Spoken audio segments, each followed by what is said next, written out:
L'infiniment grand et l'infiniment petit représentent deux volets fascinants de la science, chacun explorant des échelles radicalement différentes, mais tous deux essentiels à notre compréhension de l'univers. L'infiniment grand, l'univers et la Terre.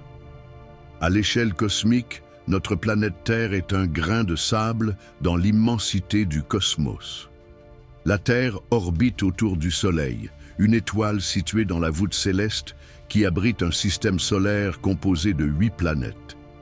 Ce système solaire lui-même s'inscrit dans la Voie lactée, une galaxie spirale qui contient des centaines de milliards d'étoiles et potentiellement des milliards de planètes.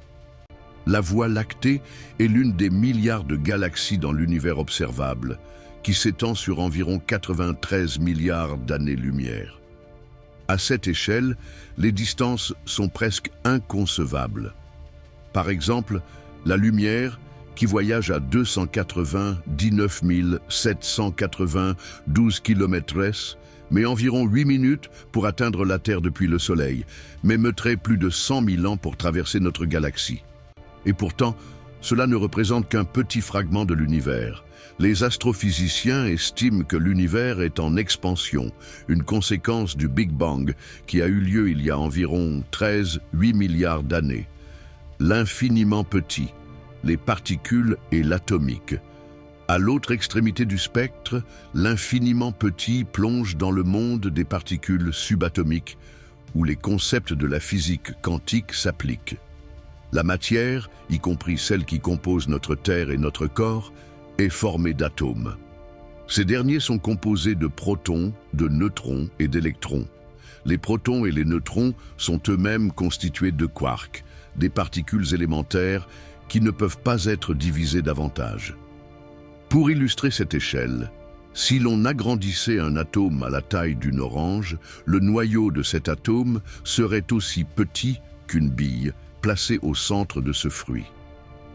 Les distances qui séparent ces particules sont astronomiques, à l'échelle de la taille des particules elles-mêmes. Par exemple, la distance entre le noyau d'un atome et son nuage électronique peut être considérée comme plusieurs fois le diamètre du noyau lui-même. Conclusion. Deux mondes interconnectés. En somme, l'infiniment grand et l'infiniment petit, bien que diamétralement opposés en termes d'échelle, sont intimement liés. Les lois de la physique qui gouvernent l'univers à grande échelle trouvent leur origine dans les interactions fondamentales des particules subatomiques. Comprendre ces deux extrêmes nous aide non seulement à appréhender notre place dans l'univers, mais également à explorer les mystères de la matière et de l'énergie.